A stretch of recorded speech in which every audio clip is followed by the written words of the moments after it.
وكفى وسلام على عباده الذين اصطفى أما بعد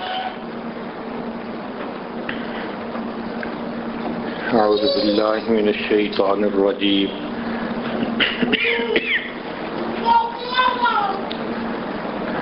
بسم الله الرحمن الرحيم وأتم الحج والعمرة لله سبحان ربك رب العزة عما يصفون سلام على المرسلين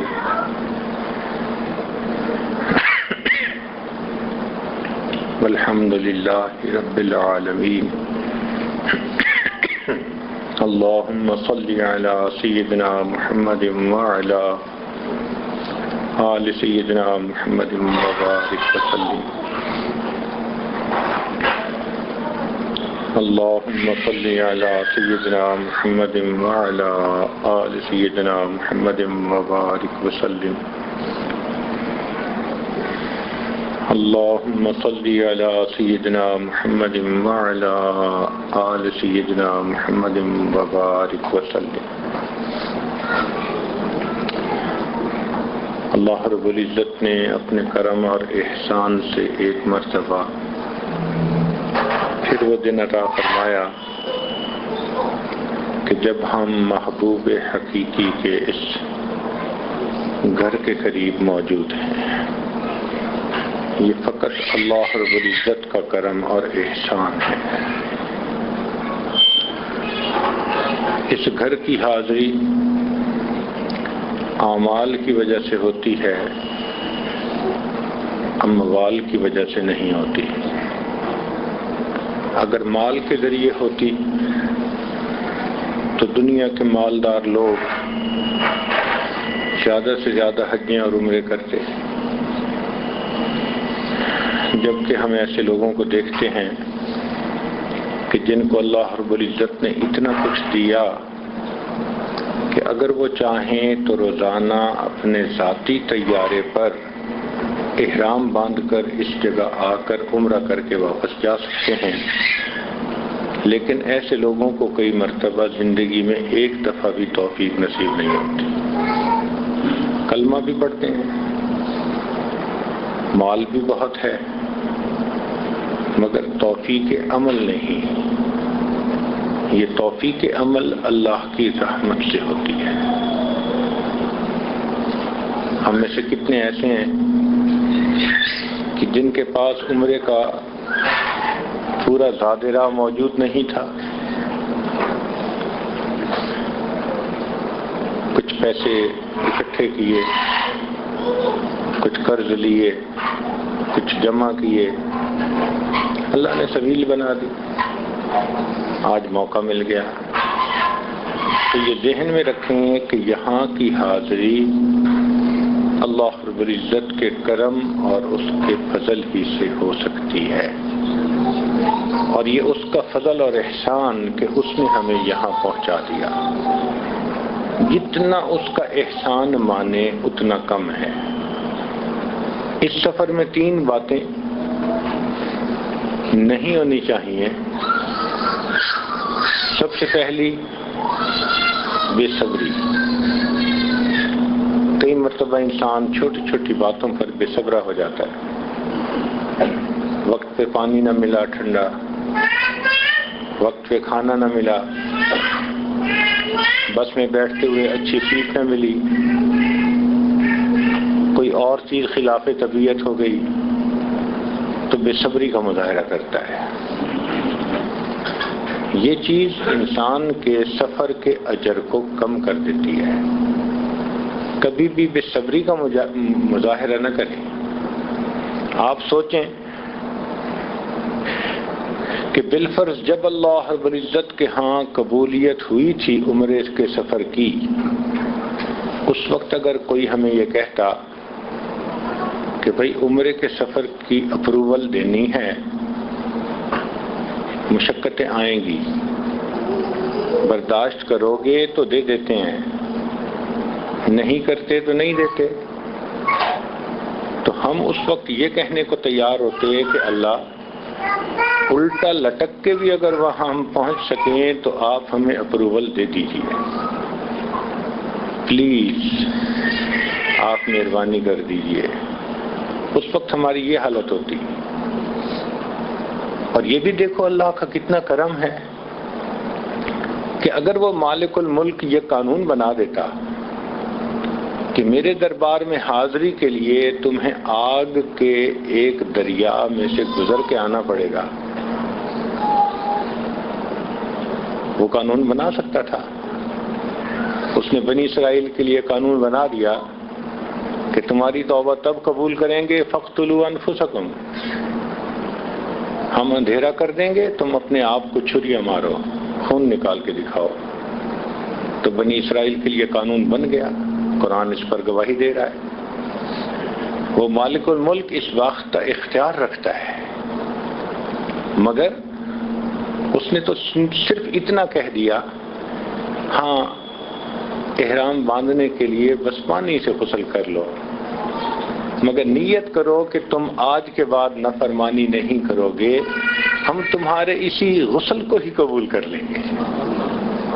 اللہ اکبر کبیرہ، یہ کتنا اللہ کا کرم اور احسان ہے کہ جس نے اپنے دربار میں حاضری اتنی آسان بنا دی۔ تو ایک تو بے صبری کا مظاہرہ نہیں کرنا، ورنہ طبیعتیں ہوتی ہیں نا، ذرا ذرا سی بات پہ جھنجھناہٹ ہوتی ہے، یہ کیوں ہے، یہ کیوں ہے۔ اور عجیب امتحان یہ ہے کہ آج کے دور میں چونکہ تن آسانی کا دور ہے اور من مانی کا دور ہے، شیطان نے ایک نئی ٹرم نکال دی ہے، وی آئی پی عمرہ۔ ہم تو جی وی آئی پی عمرہ کریں گے، ہم تو وی آئی پی حج کریں گے۔ یا اللہ، ایک نوکر، ایک غلام اپنے مالک الملک کے دربار میں حاضر ہونا چاہے اور یہ تمنا رکھے کہ وی آئی پی طریقے سے جاؤں گا، اللہ اکبر کبیرہ۔ یہ لفظ لینا ہی میری نظر میں خطا ہے کہ اللہ کے دربار میں حاضری اور تمنا رکھے وی آئی پی نہیں۔ کہتے ہیں نا کہ مالک ابن دینار رحمۃ اللہ علیہ گرمی کے موسم میں دوپہر کے وقت گھر سے نکلے، چلچلاتی دھوپ تھی، تو دیکھتے کیا ہیں کہ ایک نوجوان ہے جو ٹانگوں سے معذور ہے اور اپنی سرینوں کے بل بیٹھا ہوا گھسٹتا ہوا چل رہا ہے۔ گرمی اتنی زیادہ تھی کہ چہرہ سرخ ہے اس کا، پسینے میں شرابور۔ جب قریب سے گزرے تو سلام دعا ہوئی، تو مالک ابن دینار سے پوچھا کہ نوجوان کہاں جا رہے ہو؟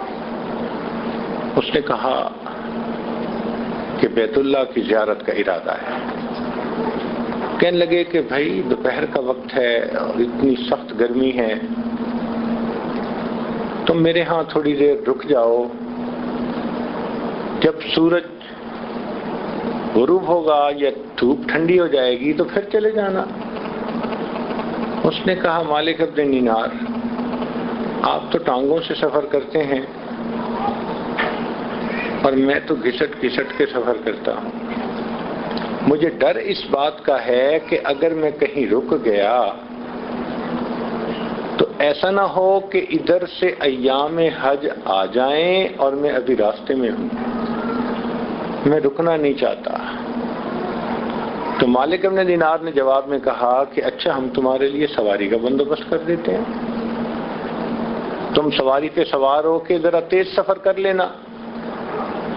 جیسے یہ بات کی تو اس نوجوان نے ذرا غصے کی نگاہ سے دیکھا، مالک ابن دینار میں تو آپ کو بڑا عقل مند سمجھتا تھا، یہ آپ نے کیسے بات کر دی؟ پوچھا کیوں؟ کہنے لگا کہ مجھے ایک بات بتاؤ کہ اگر کوئی غلام اپنے آقا کو ناراض کر بیٹھے اور پھر ارادہ کرے کہ میں اپنے مالک کو جا کر مناؤں، تو یہ بتاؤ کہ اس غلام کو یہ بات زیب دیتی ہے کہ سواری پہ سوار ہو کر جائے یا یہ اچھا ہے کہ وہ گھسٹ گھسٹ کے مالک کے سامنے حاضر ہو جائے؟ اللہ اکبر. ہمارے ان اکابر کا یہ حال تھا. اور واقعی اللہ تعالیٰ یہی چاہتے ہیں کہ میرا بندہ میرے سامنے ایسی عاجزی کے ساتھ آئے. اور اس کی دلیل قرآن عظیم الشان میں سے اللہ تعالیٰ ارشاد فرماتے ہیں کہ میرے اس دربار میں حاضری کا قانون اولئک ما کان لہم ان یدخلوها الا خائفین. ان کو چاہیے تھا کہ میرے گھر میں داخل ہوتے مگر ان کے دل میرے خوف سے سہمے ہوئے ہوتے ہیں. بڑے کے دربار میں جائیں نا تو دل پہ ایک روب ہوتا ہے. اللہ تعالیٰ بھی یہی چاہتے ہیں کہ یہ میرے دربار میں آئیں تو ان کے دلوں پہ میری عظمت ہو، میرا روب ہو. کس مالک کے دربار؟ علی رضی اللہ تعالیٰ عنہ مسجد میں قدم رکھتے تھے تو رنگ پیلا ہوتا تھا.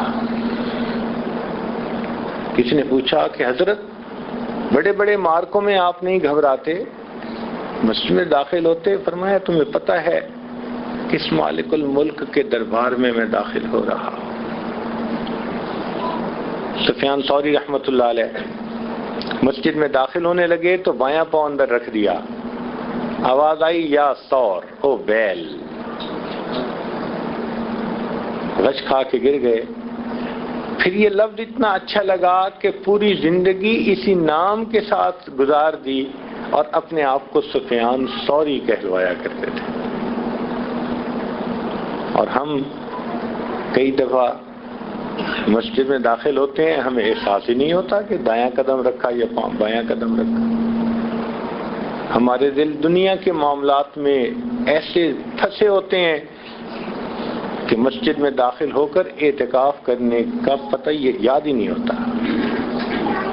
تو اس لیے یہ VIP کا جو لفظ ہے یہ اس دربار کے لیے قابل قبول نہیں ہے. یہاں تو اللہ کے محبوب بھی آئے. الہی عبدک وابن عبدک وابن امتک. اللہ تیرا بندہ، تیرے بندے کا بیٹا، تیری بندی کا بیٹا. کتنے عاجزی بھری الفاظ سے اللہ کے محبوب سید الاولین والآخرین اللہ کے سامنے فریاد کرتے ہیں. تو بھائی اس سفر میں بے صبری کا مظاہرہ نہ ہو، ناشکری کا مظاہرہ نہ ہو، اور کسی گناہ کا ارتکاب نہ ہو. یہ تین چیزیں بہت اہم ہیں سفر کی قبولیت کے لیے. بے صبری نہ ہو، ناشکری نہ ہو، اور تیسرا گناہ نہ ہو. حد الوسع کوشش کریں کہ یہ عمرے کا سفر ہے، اس کی قبولیت تب ہوگی جب اس سفر کے اندر اللہ کی نافرمانی نہ ہو. اب عشاء کے بعد 10 بجے 10:30 بجے کے قریب انشاءاللہ ہم عمرے کے لیے مسجد میں جائیں گے. یہ وہ وقت ہے کہ جب عشاء کے بعد عام طور پر لوگ واپس گھروں کی طرف آتے ہیں رات کے آرام کے لیے، کھانا کھانے کے لیے. تو حرم ذرا خالی ہوتا ہے، دھکم پیل نہیں ہوتی. 10 سے 11 کے قریب اگر عمرہ شروع کیا جائے تو اندازاً 2-2.5 گھنٹے لگتے ہیں. بہت پرسکون وقت ہوتا ہے. اور ہم نے جو اتنا مال خرچ کیا یا آنے کی اتنی تکلیف اٹھائی وہ اسی وقت کو کیش کروانے کے لیے تو اٹھائی ہے. تو عمرے کو بھگتانا نہیں چاہیے کہ تھکی ہوئی حالت ہے اور جلدی کرو جی بس احرام اتارے. نہیں، ایسا نہیں ہے. آئے اسی مقصد کے لیے. اگر طبیعت ٹھیک نہیں آرام کر لو، تھکاوٹ ہے تھکاوٹ کو دور کر لو، فریش ہو کر طبیعت حاضر ہو، دل پرسکون ہو، اور انسان اس وقت اللہ کے گھر میں حاضر ہو. یہ عجیب عاشقانہ سفر ہے. آنے سے پہلے تذکرہ کرتے زبان نہیں تھکتی، جب اس در پہ حاضر ہوتے ہیں تو اس کو دیکھتے ہوئے آنکھ آنسو گراتے نہیں تھکتی. جی چاہتا ہے اس محبوب حقیقی کے سامنے اپنے دل کی حال کھول کر کہیں۔ تو 5 باتوں کا آپ نے خیال رکھنا ہے، سمپل۔ کون سی 5 باتیں؟ کہ جب مسجد حرام میں آپ داخل ہوں گے تو اللہ کی عظمت کو دل میں رکھتے ہوئے مسجد کی دعا پڑھ کر اعتکاف کی نیت کریں گے۔ نویت سنت الاعتکاف ما دمت فی ھذا المسجد۔ اور اگر عربی میں نہیں آتی تو دل میں ویسے نیت کر لیں کہ میں جب تک اس مسجد میں ہوں نفل اعتکاف کی میں نیت کرتا ہوں۔ تو آپ کو عمرے کا ثواب بھی ملے گا اور جتنی دیر مسجد میں رہیں گے نفلی اعتکاف کا ثواب بھی ملتا رہے گا۔ جتنی بار بھی آپ مسجد میں داخل ہوں اعتکاف کی نیت ضرور کریں۔ دوسری بات کہ جب ہم جائیں گے بیت اللہ شریف پر پہلی نظر پڑے گی۔ علماء نے لکھا ہے کہ بیت اللہ شریف پر پہلی نظر پڑتے ہوئے انسان جو دعا کرتا ہے اللہ رب العزت کے ہاں وہ دعا قبول ہوتی ہے۔ لہذا پہلی نظر میں وہ دعا مانگیں جس میں دین اور دنیا کی سب نعمتیں مل جائیں۔ اللہ سے اللہ کو مانگیں، دنیا آخرت کی عافیت مانگیں، عزتیں مانگیں۔ کسی نے امام اعظم رحمۃ اللہ علیہ سے پوچھا کہ حضرت مجھے پہلی نظر میں کیا دعا مانگنی چاہیے؟ تو حضرت نے عجیب جواب دیا، فرمایا کہ پہلی نظر میں تم یہ دعا مانگنا کہ یا اللہ آج کے بعد میں جو بھی دعا مانگوں میری ہر دعا قبول ہو جائے۔ کیسی عجیب دعا کہہ دی، سبحان اللہ۔ واقعی ایک فقیہ کی نظر ہی اس تہ تک پہنچ سکتی ہے۔ پہلی نظر بھی آپ کی کیسی بلا کی تھی، ہم آج تک وہ چوٹ ہیں دل پر لیے ہوئے۔ یہ پہلی نظر بھی عجیب ہوتی ہے، بیت اللہ پر پہلی نظر ڈالتے ہوئے مانگنا۔ بہرحال اس میں فقہا نے لکھا کہ پہلی نظر میں جو دعا مانگے تو پھر مختصر سی کوئی دعا ہو جو جامع دعا ہو، لیکن اب یہ مطلب نہیں کہ جب پلک چھپک گئی تو اب دعا ختم، نہیں، دعا مانگتے رہیں۔ تو ہم جب جائیں گے تو مطاف میں جب پہنچیں گے تو مطاف میں پہنچنے تک نگاہیں جھکائے رکھیں گے۔ مطاف میں پہنچنے کے بعد پھر ہم سامنے دیکھیں گے، بیت اللہ پر نظر پڑے گی تو پھر دعا مانگیں گے اور کچھ دیر دعا مانگتے رہیں گے۔ یہ مالک الملک کا دربار ہے۔ دنیا کے بادشاہوں کے پاس جاؤ، وہ دیتے ہیں تھوڑا تھوڑا، پھر کہتے ہیں جی بڑی مجبوری ہے، دینا چاہتا ہوں بس حالات ٹھیک نہیں ملک کے، اور اس وقت ہمارے پاس اتنا بجٹ نہیں، اس کی بھی کمی ہے۔ تو دنیا کے بادشاہوں کو بجٹ کی کمی اور حالات کی ناہمواری پیش آتی ہے۔ اس مالک الملک کا دربار وہ ہے، مانگنے والے کو جو وہ مانگتا ہے اللہ اس کی مرضی کے مطابق عطا بھی کر دے تو اس کے خزانے میں اتنی بھی کمی نہیں آتی، جتنا سوئی کو سمندر میں ڈبو کر نکالیں تو سمندر کے پانی میں کمی آ جاتی ہے۔ اللہ کے خزانے میں اتنی بھی کمی نہیں ہے۔ تو اس لیے خوب مانگیے اللہ تعالیٰ سے، یہ اصل میں مانگنے ہی کا سفر ہے۔ تو اس وقت دعائیں مانگنا، یہ دعائیں پہلے سے سوچ کے رکھیں کہ ہم نے یہ مانگنا ہے، یہ مانگنا ہے۔ بہرحال مانگتے ہوئے دل سے دعا نکلے۔ دعائیں اس وقت پڑھنی نہیں، دعائیں مانگنی ہے۔ دعا پڑھنا اور چیز ہوتی ہے، دعا مانگنا اور چیز ہوتی ہے۔ تو بس آج تو مانگیں گے، دل سے دعا نکلے گی۔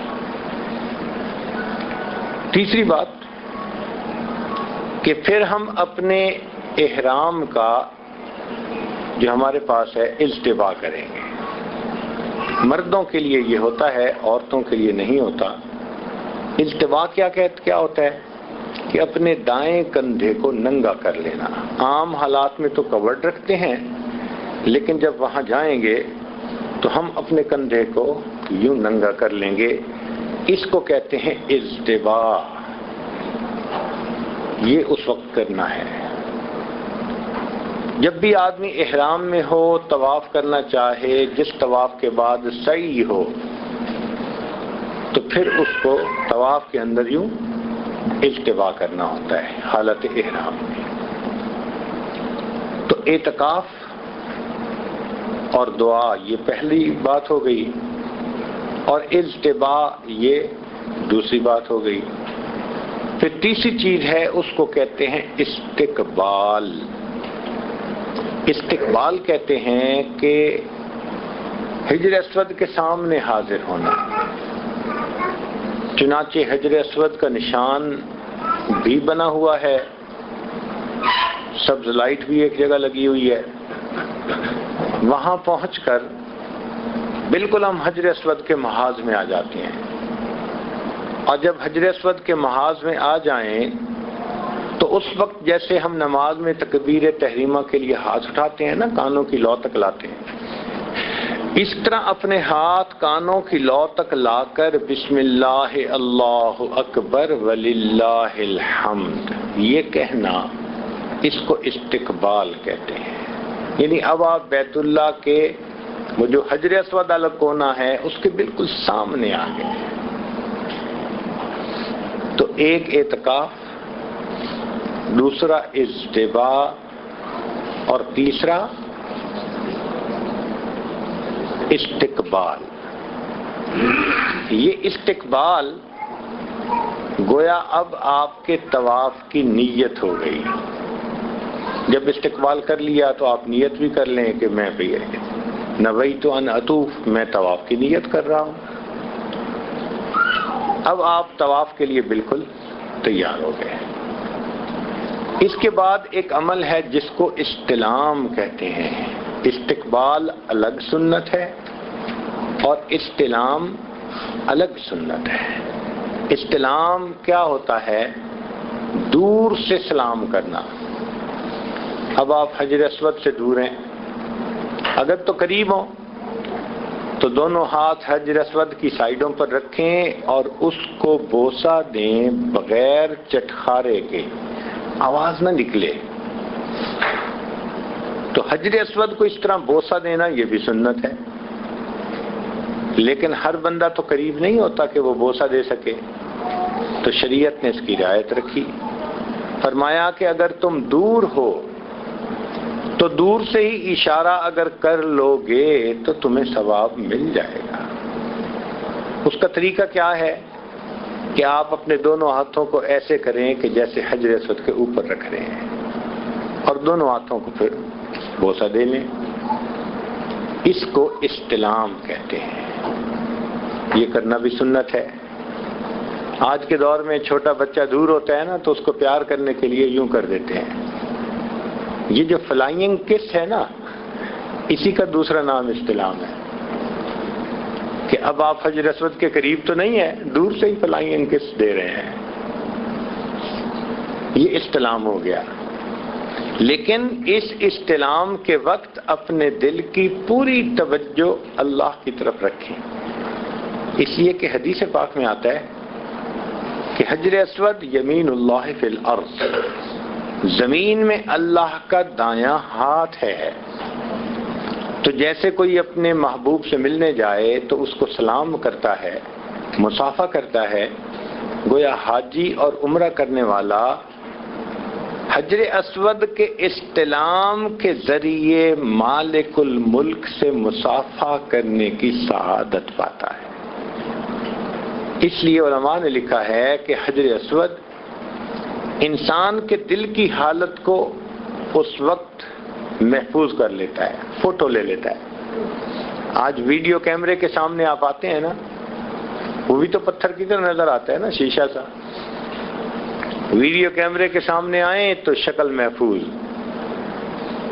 اور حجر اسود کے سامنے آئیں تو دل کی حالت محفوظ، کہ دل میں ما سوا کی محبت ہے یا اللہ کی محبت کا غلبہ ہے. اور روایت میں آتا ہے کہ جس حالت میں حجر اسود کا استلام کیا جائے گا، قیامت کے دن اسی حالت پر مومن اپنے رب سے ملے گا. یہ ڈیٹا نکالیں گے، یہ فائل کھولیں گے. میرے بندے، دنیا میں آیا تھا نا مجھ سے ملنے کے لیے، اس وقت تو تیرے دل میں کسی نے گھر کیا ہوا تھا، کسی کی محبت سمائی ہوئی تھی، کوئی تمہارے دل پہ چھایا ہوا تھا. اس وقت تو تمہارا دل بت خانہ بنا ہوا تھا. بت خانے میں بھی بت ہوتے ہیں، اور کئی دفعہ دل میں بھی بت آ جاتے ہیں انسانوں کے. تو تمہارے دل تو بت خانہ تھا، میرے گھر میں کیسے آ گئے؟ اس شرک کی نجاست کو لے کر. تو اس لیے استلام سے پہلے اپنے دل کو ما سوا سے خالی کر لیجئے، ہر غیر سے بے طمع ہو جائیے. اگر دل میں اثرات ہیں بھی تو توبہ کے ذریعے ان اثرات کو دھو لیجئے تاکہ عمرہ قبول ہو جائے. تو ایک اعتقاد، دوسرا التباء، تیسرا استلام. یہ 4 چیزیں ہو گئیں. 4 چیزوں کے بعد پھر 5ویں چیز ہوتی ہے رمل. رمل کیا؟ کہ مردوں کو طواف کے پہلے 3 چکروں میں ذرا جم کر قدم اٹھانے ہوتے ہیں، جیسے پہلوان اٹھاتے ہیں. یہ نبی علیہ الصلوۃ والسلام کی سنت مبارکہ ہے. کتابوں میں لکھا ہے کہ جب نبی علیہ الصلوۃ والسلام نے طواف فرمایا تو کفار دیکھ رہے تھے، تو صحابہ تھکے ہوئے بھی تھے، کمزور بھی تھے. تو اللہ کے حبیب صلی اللہ علیہ وسلم نے کفار کے سامنے اسلام کی عظمت کو ظاہر کرنے کے لیے اس وقت ذرا پہلوانوں کی طرح یہ عمل کیا، اور میرے مالک کو ایسا پسند آیا کہ آنے والوں کے لیے اس کو سنت بنا دیا گیا. تو آج بھی اس سنت کو جو ہے وہ عمل کیا جاتا ہے. کوئی مفتی صاحب ہوں، کوئی صوفی صاحب ہوں، کوئی پیر صاحب ہوں، کوئی بزرگ صاحب ہوں، ہر ایک کو پہلوانوں کی طرح یہ عمل کرنا پڑتا ہے. اللہ کو پسند جو یہی ہے. تو یہ رمل کہلاتا ہے. اب یہ رمل ایسا ہے کہ کئی نوجوان اس میں دوڑنا شروع کر دیتے ہیں. نہیں، دوڑنے کو رمل نہیں کہتے، دوڑنے کو رمل نہیں کہتے. رمل کہتے ہیں ذرا تیز قدم اٹھانے کو. عورتوں کو اجتباء اور رمل کا ثواب نیت سے ہی مل جاتا ہے، بن کیے ہی مل جاتا ہے. مردوں کو یہ کرنا پڑتا ہے. تو اس وقت تھوڑا ہمت کے ساتھ. چنانچہ یہ رمل کیسے کرنا ہے ذرا آپ توجہ کیجئے گا.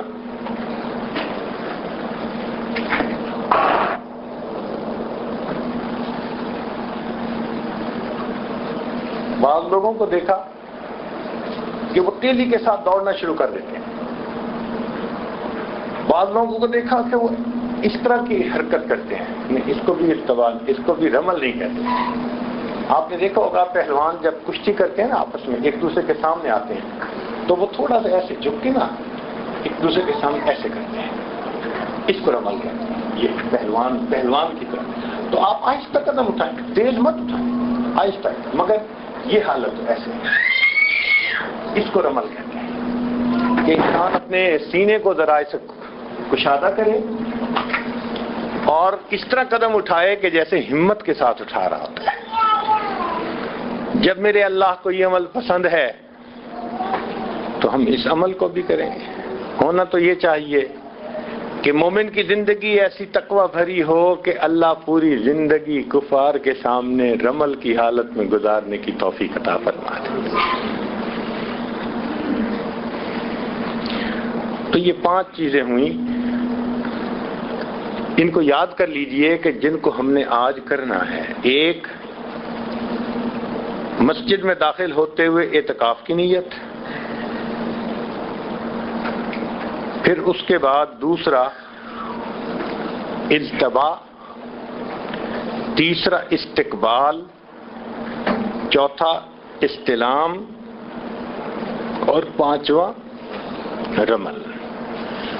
3 چکروں میں یہ رمل ہوتا ہے، 3 چکروں کے بعد رمل ختم ہوتا ہے، لیکن اجتباء پورے طواف میں رہتا ہے، اور باقی نارمل چل کے دعائیں مانگتے ہوئے طواف کرنا ہوتا ہے۔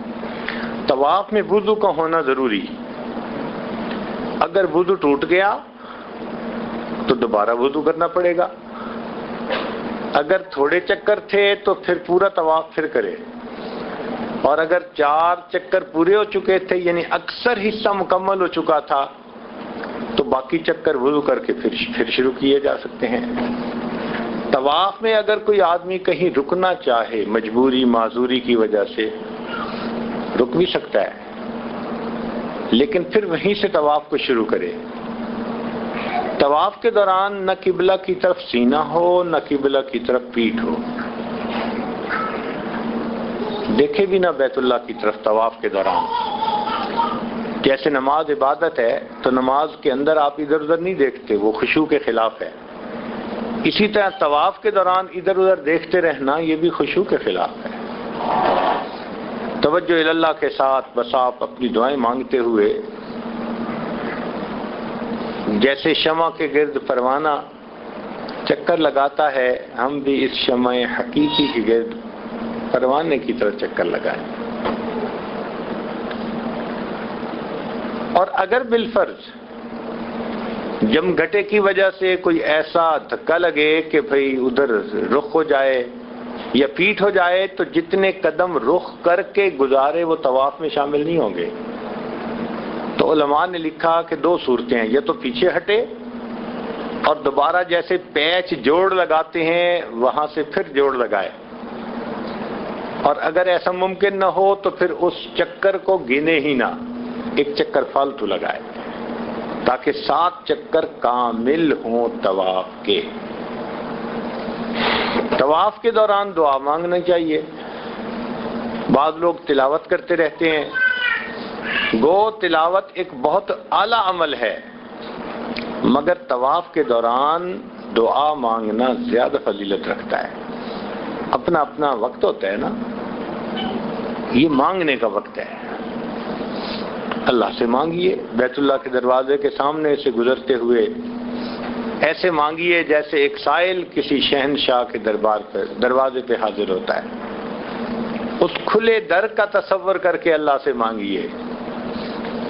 دنیا کے بادشاہوں کے دروازے تو بند ہو جاتے ہیں نا، دفتر کے وقت کھلتے ہیں اس کے بعد بند، کوئی جانا بھی چاہے تو کہہ دیتے ہیں جی دفتر کا وقت ختم ہو گیا۔ واہ میرے مولا، تیرا بھی دروازہ کیا ہے، دن میں بھی کھلا رات میں بھی کھلا۔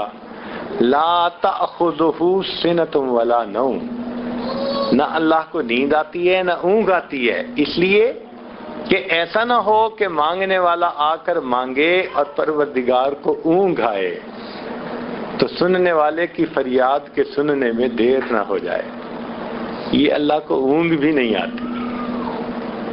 رابعہ بصریہ اللہ کی نیک بندی رات کے وقت میں جب تہجد کے لیے اٹھتی تو دامن پھیلا کر دعا مانگتی کہ اللہ دن آ گئی، دن چلا گیا، رات آ گئی، بادشاہوں نے اپنے دروازے بند کر لیے، تیرا دروازہ اب بھی کھلا ہے، میں تیرے سامنے اپنا دامن پھیلاتی ہوں۔ اس دروازے پر آ کر دنیا کے بادشاہ بھی دامن پھیلاتے ہیں، سب مانگتے ہیں۔ ایک اندھا مانگتا پھر رہا تھا، ایک دروازے پر آیا تو اس نے صدا لگائی، کوئی جواب ہی نہیں، تو غصے میں کہنے لگا کہ کس بخیل کا دروازہ ہے، کوئی جواب بھی نہیں دیتا۔ تو گزرنے والے نے کہا کہ او اندھے تجھے کیا پتا یہ تو مسجد کا دروازہ ہے. تو کہتے ہیں کہ جب مسجد کے دروازے پر اس نے سنا نا کہ میں مسجد کے دروازے پر آیا تو اس اندھے فقیر نے کشکول زمین پر پھینک کر دوڑ دیا. کہنے لگا اگر اللہ کے دروازے پہ پہنچ گیا ہوں اب کسی اور دروازے پہ جاتے مجھے شرم آتی ہے. ہم سے تو اندھا فقیر ہی اچھا کہ جس نے اس بات کو سمجھ لیا کہ اب میں اللہ کے دروازے پہ پہنچ گیا ہوں. آج ہم بھی اللہ کے دروازے پر پہنچے ہیں. اس دروازے پر پہنچ کر ہم مانگیں جو مانگتے ہیں. مانگنے والے کا دامن چھوٹا ہوتا ہے، دینے والے کی دین ہمیشہ بڑی ہوتی ہے. تو 5 باتوں کا ہم نے خیال رکھنا ہے. ایک اعتکاف کی نیت، دوسرا اجتباع کرنا ہے، تیسرا استقبال، چوتھا استلام اور 5واں رمل. پھر طواف کرنا ہے اور طواف کے دوران پھر دعائیں مانگنی ہیں موقع کی مناسبت سے، جو جی میں آئے ہر چیز اللہ سے مانگیں. اب اس مانگتے ہوئے بھی 5 باتوں کا خیال رکھنا. جب دعائیں مانگنی ہے تو دعا مانگتے ہوئے 5 باتوں کا خیال رکھنا. اللہ رب العزت نے قرآن پاک میں بیت اللہ کے بارے میں مختلف باتوں کا اشارہ فرمایا. ان میں سے ایک بات تو یہ کہ تم جب یہاں آتے ہو لِيَشْهَدُوا مَنَافِعَ لَهُمْ،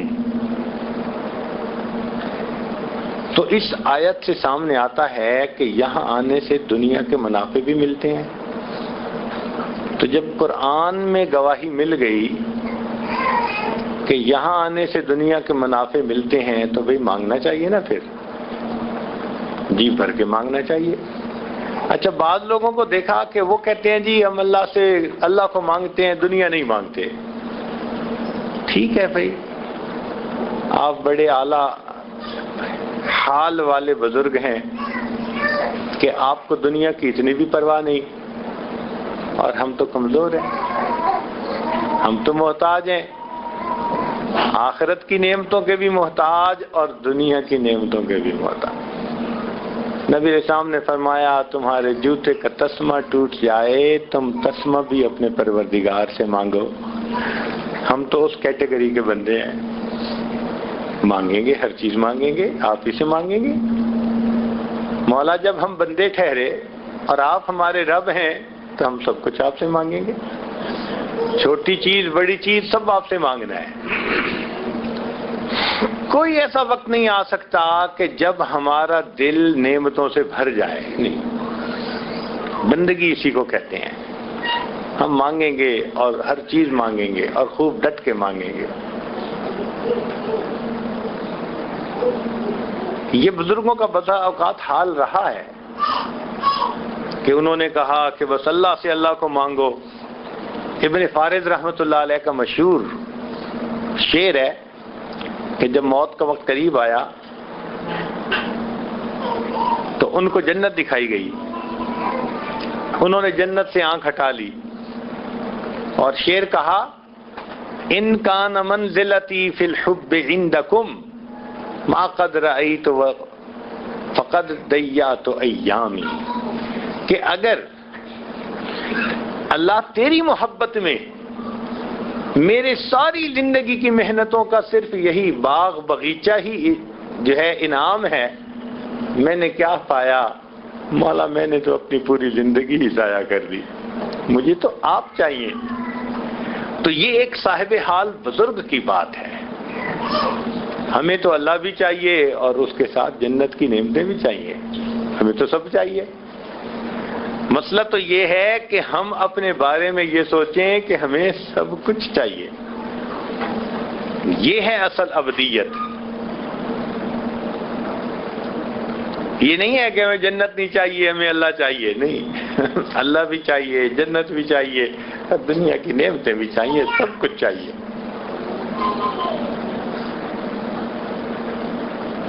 اب ذرا توجہ فرمائیے، بخاری شریف کی روایت ہے ایوب علیہ السلام کو اللہ رب العزت نے زمینیں بھی عطا کی، باغات بھی عطا کیے، اولاد سے بھی نوازا، بیویوں سے بھی نوازا، دنیا کی تمام نعمتوں سے نوازا۔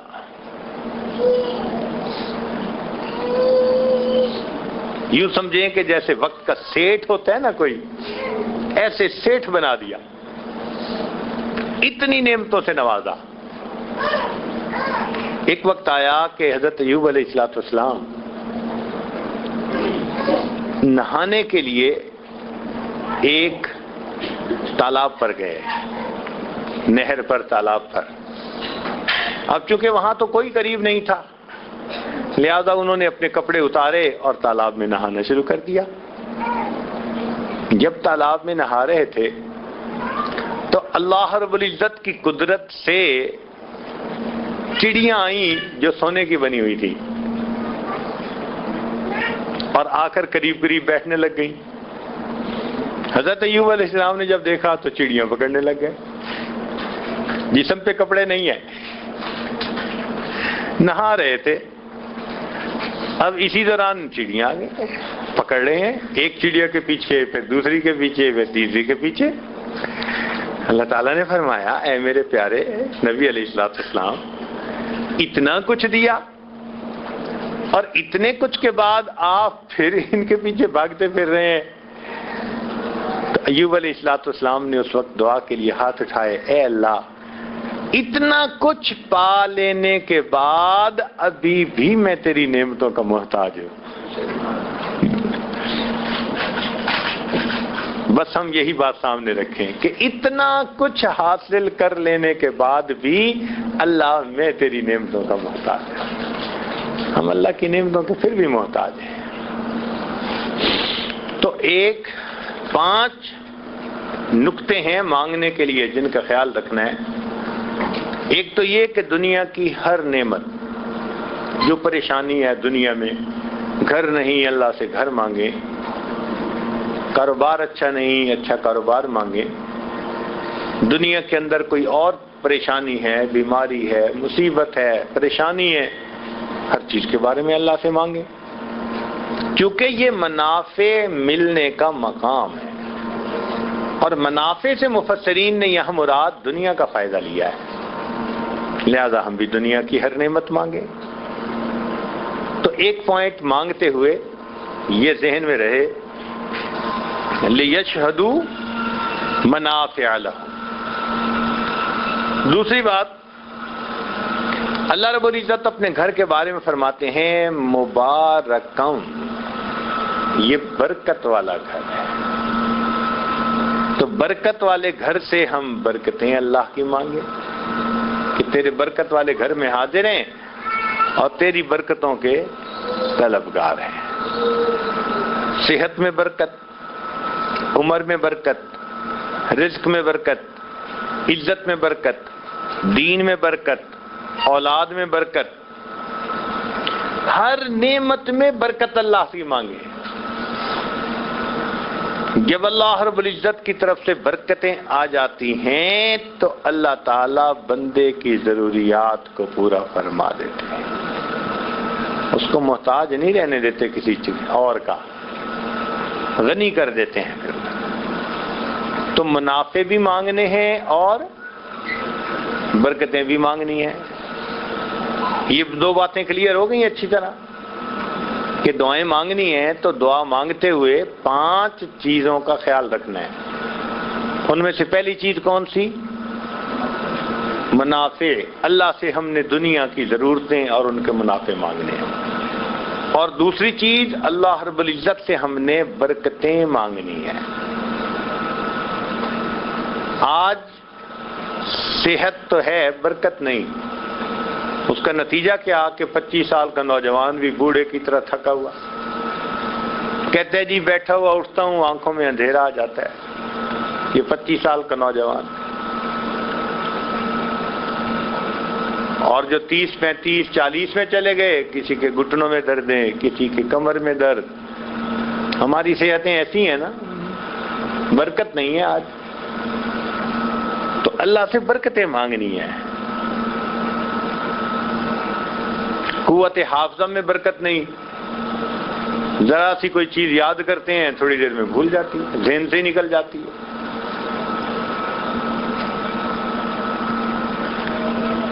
تو منافع مانگنے ہیں، دوسرا برکت مانگنی ہے. تیسرا اللہ تعالیٰ قرآن مجید میں اس گھر کے بارے میں فرماتے ہیں مبارکم وہدی للعالمین، اور یہ جہانوں کی ہدایت کا مرکز ہے. تو ہم نے یہاں اللہ تعالیٰ سے ہدایت مانگنی ہے کہ جب پوری کائنات کے لیے ہدایت کا مرکز یہ جگہ ہے، یہ مرکز تجلیات، اللہ پھر آپ نے یہاں پہنچا دیا، اب بقیہ زندگی ہدایت کے اوپر ہمیں جمائے رکھی. منافع مانگنے ہیں، برکت مانگنی ہے، اور اللہ رب العزت سے ہدایت مانگنی ہے. پھر اللہ تعالیٰ اس گھر کے بارے میں قرآن مجید میں فرماتے ہیں وَمَن دَخَلَهُ كَانَ آمِنًا، جو اس گھر میں داخل ہو گیا وہ امن میں آ گیا. امن سے کیا مراد؟ امن سے دو باتیں مراد. ایک تو یہ کہ اللہ کی ناراضگی سے امن میں آ گیا. بھئی گھر میں تو اسی کو بلاتے ہیں نا جس کو اپنا سمجھتے ہیں، یہ دنیا کا دستور ہے. جب کسی سے کچھ ناراضگی ہوتی ہے نا تو اس کو گھر آنے سے منع کر دیا جاتا ہے. چنانچہ ہم نے دیکھا باپ بیٹے کو منع کر دیتا ہے، بھائی بھائی کو منع کر دیتا ہے، رشتہ دار کو منع کر دیا جاتا ہے بھئی آج کے بعد گھر نہ آیا کرو ہمارے. حتیٰ کہ خاوند اپنی بیوی کو منع کر دیتا ہے، میکے چلی جاؤ آج کے بعد میرے گھر میں نہ آؤ. تو ناراضگی جب ہوتی ہے تو گھر میں آنے سے منع کر دیا جاتا ہے. گھر میں کس کو بلاتے ہیں؟ جس کو اپنا سمجھتے ہیں. اللہ رب العزت نے ہمیں اپنے گھر بلا لیا، یہ اس بات کی دلیل کہ اللہ رب العزت ہمیں اپنا سمجھتے ہیں، اللہ کا دینے کا ارادہ ہے. بچے کو بلاتے ہیں نا کچھ دینے کے لیے، اللہ تعالیٰ نے بھی اپنے بندوں کو بلا لیا، آؤ بھائی تمہیں بھی دنیا کی کینڈیاں دے دیں، تم یہ لالی پاپ مانگتے ہو نا، چوستے پھرتے ہو، آ جاؤ تمہیں دے دیتے ہیں لالی پاپ، چوستے رہنا. دنیا کی بھی نعمتیں دے دیں گے، آخرت کی بھی نعمتیں دے دیں گے. تو ہم نے اللہ رب العزت سے امن مانگنا ہے. یہ امن کیا ہوگا؟ اللہ کی ناراضگی سے امن، جہنم کی آگ سے امن، شیطان کے حملوں سے امن، اور نفس کی مکاریوں سے امن، ہر چیز سے امن، اور کفر کے خوف سے امن. آج تو وقت ہی ایسا ہے، پوری دنیا میں جہاں چلے جاؤ کفر دندنا رہا ہے. مسلمانوں کے لیے اسلام پر جمے رہنا مشکل ہوتا جا رہا ہے. تو ہم اللہ سے امن مانگے. تو یہ امن کا نقطہ ذہن میں رکھ کے جب آپ مانگیں گے اللہ تعالیٰ ہر خطرے سے امن عطا فرمائیں گے، دل کو پرسکون فرما دیں گے. تو چار باتیں ہو گئیں. سب سے پہلی بات منافع، دوسری بات برکت، تیسری بات ہدایت، چوتھی بات امن، اور پانچویں نعمت جو ہم نے مانگنی ہے اللہ فرماتے ہیں وَأَتِمُّ الْحَجَّ وَالْعُمْرَةَ لِلَّهِ، حج اور عمرہ اللہ کے لیے کرو، یعنی اللہ کی رضا کے لیے کرو، اللہ کو راضی کرنے کے لیے. تو مقصود تو عمرے کا یہی ہے نا. تو پانچویں نعمت اللہ سے یہ مانگیں کہ اللہ اب ہم نے عمرہ کیا، کوئی غفلت رہ گئی، کوتاہی ہو گئی، سستی ہو گئی، جیسے کرنا چاہیے تھا نہ کر سکے، مگر اب یہ جیسا عمل بھی ہے اس کو قبول کر کے ہمیں اپنی رضا عطا فرما دیجئے. اللہ سے اس کی رضا مانگنی ہے کہ ہم نے آپ ہی کے لیے یہ کیا ہے، دنیا کے لیے نہیں کیا، آپ کو منانے کے لیے۔ آپ مان جائیے، آپ راضی ہو جائیے، اللہ تعالیٰ مہربانی فرما دیتے ہیں۔ سچی بات تو یہ ہے کہ ہم ایسی عبادت کر ہی نہیں سکتے جو اللہ کے شایان شان ہو۔ امام ربانی مجدد ثانی رحمۃ اللہ نے لکھا ہے، میں اب بات مکمل کر رہا ہوں، انہوں نے لکھا ہے کہ ہم جتنی بھی یکسوئی سے عبادت کر لیں، کبھی بھی وہ عبادت اللہ کی شان کے مطابق نہیں ہو سکتی، اس لیے کہ شان اتنی اونچی ہے، ہم جو زور لگا لیں یہ عبادت نیچے رہ جاتی ہے، اللہ کی شان اس سے بھی بلند، اس سے بھی بلند، اس سے بھی بلند ہے۔ جب اللہ کے پیارے حبیب صلی اللہ علیہ وسلم نے فرما دیا، مقام ابراہیم پر کھڑے ہوئے فرمایا، ما عبدنا کا حق عبادت، اللہ جیسی تیری عبادت کا حق تھا وہ حق ادا ہم نہیں کر سکے، تو پھر ہماری عبادتوں کا کیا حال ہے؟ لیکن پھر بھی اللہ رب العزت بالناس لرؤوف الرحیم، وہ بندوں کے ساتھ رؤوف الرحیم ہے، وہ مہربانی فرما کر قبول فرما لیتے ہیں۔ تو اس لیے یہ 5 دعائیں مانگنی ہے۔ تو 5 باتوں کا خیال طواف کرتے ہوئے اور 5 نقطوں کا خیال دعائیں مانگتے ہوئے، اگر اس طرح آپ نے دعائیں مانگی تو امید ہے انشاءاللہ کہ یہ عمرہ آپ کے لیے واقعی اللہ کی رضا کا سبب بن جائے گا۔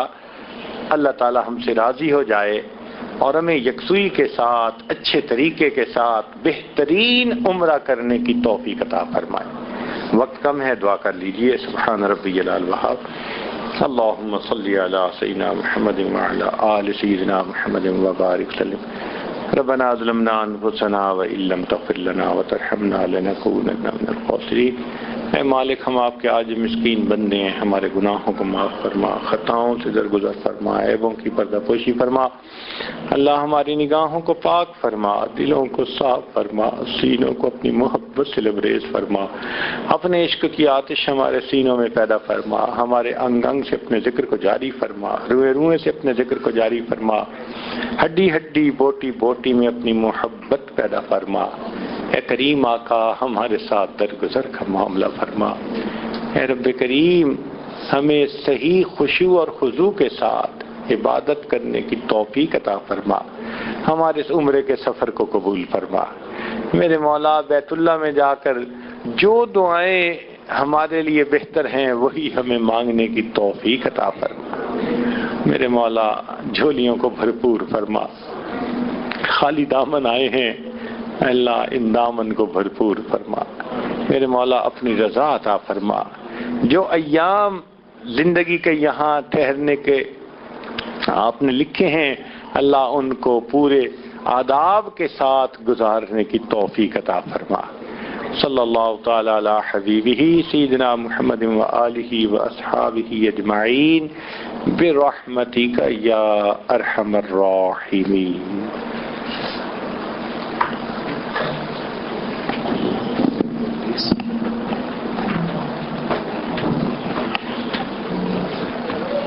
دس بجے باب عبدالعزیز کے اندر سب جمع ہو جائیں۔ باب عبدالعزیز سے مسجد کے اندر جب داخل ہوں گے تو سیڑھیاں اترتے ہی رائٹ سائڈ پہ برآمدے میں وہیں بیٹھ جائیں۔ انشاءاللہ حضرت دامن بکاتم وہیں تشریف لے آئیں گے، تو پھر انشاءاللہ حضرت جی کی معیت میں عمرے کے لیے انشاءاللہ چلیں انشاءاللہ۔